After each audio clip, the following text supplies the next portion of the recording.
منصور جعفر صاحب، ماہر امور مشرق وسطی بھی ہمیں جوائن کر چکے ہیں۔ منصور صاحب آپ کے وقت کا بھی بہت شکریہ۔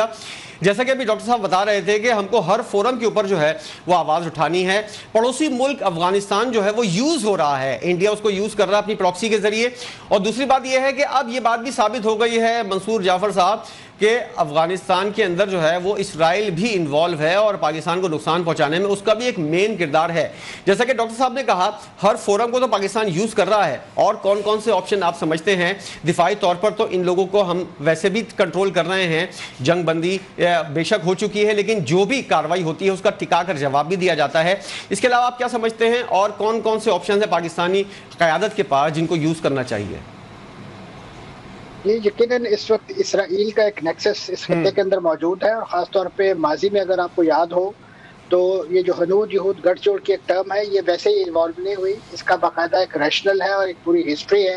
کشمیر کے اندر آپ کے علم میں ہوگا کہ خود اسرائیلی کمانڈو جو ہیں وہاں کی جو مقامی ایک تحریک آزادی ہے اسے کچلنے کے لیے استعمال کیے جاتے رہے، اور خود بھارت نے جس انداز سے پورا سرویلنس کا نیٹ ورک جو ہے وہ اسرائیل سے خرید رکھا ہے، یقیناً وہ اب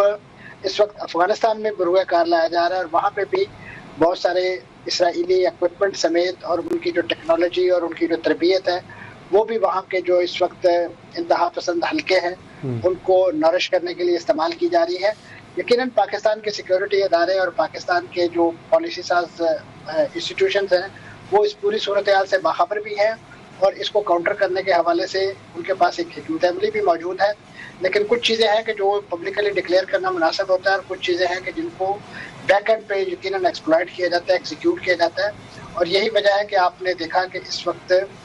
اس پورے ایپیسوڈ کو خاص طور پہ اس وقت جو پاکستان جس طریقے سے دنیا کی لائم لائٹ میں آیا ہے خاص طور پہ اپنے ثالثی کے رول کے حوالے سے، تو یہ یقیناً نہ تو بھارت کو ایک آنکھ بھاتا ہے اور نہ ہی اسی طریقے سے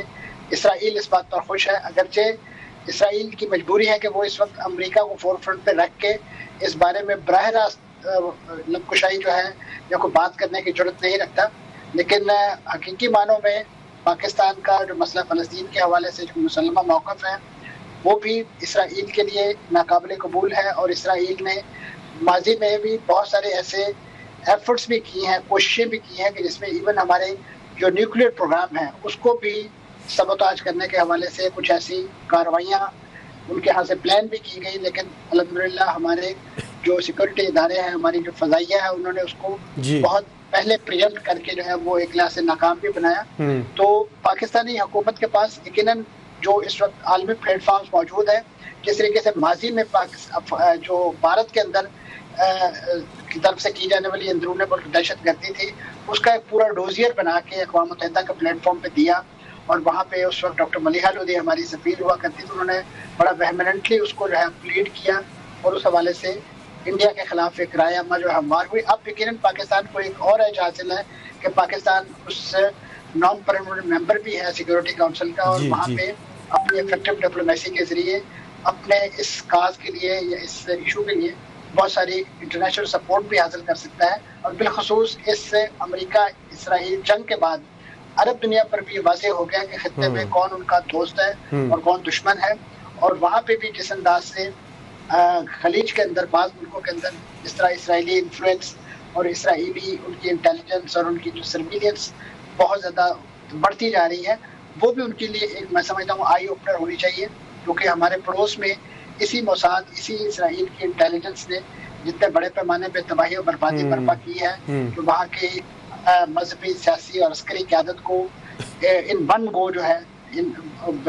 تاراج کر دیا گیا۔ تو یہ تمام وہ ایجنڈا ہے، اور اس کے ساتھ ساتھ خاص طور پہ جو خطے کے اندر جہاں جہاں پہ بھی مزاحمت کا پروجیکٹ چاہے وہ لبنان میں سرگرم ہے، یمن میں سرگرم ہے،